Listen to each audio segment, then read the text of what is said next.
کو ضائع کر سکے، اس کی حفاظت کا جو انتظام چل رہا ہے اس نظام کے اگینسٹ میں کوئی قانون پاس کر سکے؟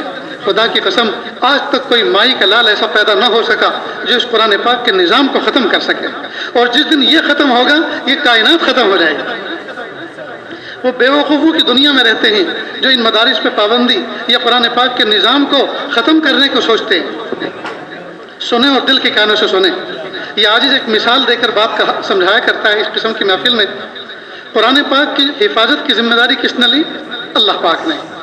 لیکن جس پلینٹ پر، جس ارتھ پر، جس آسمان و زمین کے درمیان اس خطے پہ اللہ پاک نے اس کا وعدہ فرمایا ہے، یہاں ہر چیز کسی نہ کسی سبب کے ساتھ جڑی ہوئی ہے۔ کیا مطلب؟ آپ کو ہوا چاہیے، سوئچ دبائیے، پنکھا چلے گا، ہوا آئے گی۔ ہوا کے لیے اللہ نے پنکھے کو سبب بنایا۔ آپ کو غلہ چاہیے، بیج زمین میں ڈالیے، کھاد پانی کا خیال رکھیے، اللہ پاک زمین کے ذریعے سے آپ کو غلہ عطا فرمائیں گے، ایک دانے کے بدلے 100 دانے عطا فرمائیں۔ تو غلے کے لیے زمین کو سبب بنایا، پھل کے لیے درخت کو سبب بنایا، ہوا کے لیے پنکھے کو سبب بنایا، آواز کے لیے اس مائک اور لاؤڈ اسپیکر کو اللہ پاک نے سبب بنایا۔ تو یہ دنیا دارالاسباب ہے۔ تو اللہ پاک نے وعدہ فرمایا کہ ہم نے قرآن پاک کو نازل کیا، ہم اس کی حفاظت کرنے والے ہیں۔ تو واقعی حفاظت تو اللہ ہی فرماتے ہیں، لیکن حفاظت کے لیے اللہ پاک نے حفاظ کے سینوں کا انتخاب فرمایا۔ ہم سے زیادہ ذہین، ہم سے زیادہ حسین، ہم سے زیادہ سمجھدار بچے اس دنیا کے اندر بھرے پڑے تھے، موجود تھے، لیکن اللہ پاک نے ہم کمزوروں کا انتخاب فرمایا۔ ہم منتخب من اللہ ہیں، ہم سلیکٹڈ ہیں، ہم اللہ تعالیٰ کے پسندیدہ ہیں۔ تو اللہ تعالیٰ کے اس انتخاب پر ہمیں رشک کرنا چاہیے۔ سات و زمین، سات و آسمان سے بھاری بھرکم کلام اللہ پاک نے اپنے سینوں میں محفوظ فرمایا ہے۔ عزیز طلبہ، یہ عاجز آپ سے ہاتھ جوڑ کے درخواست کرتا ہے، سات و زمین، سات و آسمان سے بھاری بھرکم کلام سینے میں لے کر مخلوق کے دروازے پر بھیک مانگتے مت پھرنا، دنیا کے گلی کوچوں اور بازاروں میں گھومتے مت پھرنا جہاں گناہ ہوتے ہیں، جہاں گناہ سرزد ہوتے ہیں، جن بازاروں میں گناہوں کا چلن ہوتا ہے، اس قرآن پاک کو وہاں لے جا کر ذلیل اور رسوا مت کرنا۔ اللہ پاک نے کروڑوں انسانوں میں سے آپ کا انتخاب فرمایا۔ یہ عاجز ایک مثال دے کر سمجھانے کی کوشش کرتا ہے۔ فرض کریں ایک بچے کے باپ کسی فیکٹری میں کام کرتے ہیں 10-12 سال سے، فیکٹری کا مالک خوش ہو کر 1 لاکھ روپے کا ان کو چیک دیتا ہے بینک کا، اب وہ خوشی خوشی گھر لے کر آتا ہے، بچے کی ماں کو دکھاتا ہے، اپنی بیوی کو دکھاتا ہے، دیکھو 1 لاکھ روپے کا چیک میں نے آج تک نہیں دیکھا، میرے اللہ پاک نے کرم فرمایا، مجھے مالک کارخانہ نے خوش ہو کر 1 لاکھ روپے کا چیک دیا ہے، آپ ذرا اس کو سنبھال کے رکھو، کل بینک کھلے گا میں اس کو اس میں داخل کروں گا، 2-3 دن میں یہ دھن جائے گا، چینج ہو جائے گا، کیش ہوگا تو 1 لاکھ روپے لے کر آؤں گا، سامنے رمضان ہے، بہت سے خرچے ہیں، بچوں کے کپڑے بنانے ہیں، جوتی چپل خریدنے ہیں، اور بھی بہت سی ضرورت کی چیزیں لانی ہیں، اللہ پاک نے انعام فرمایا۔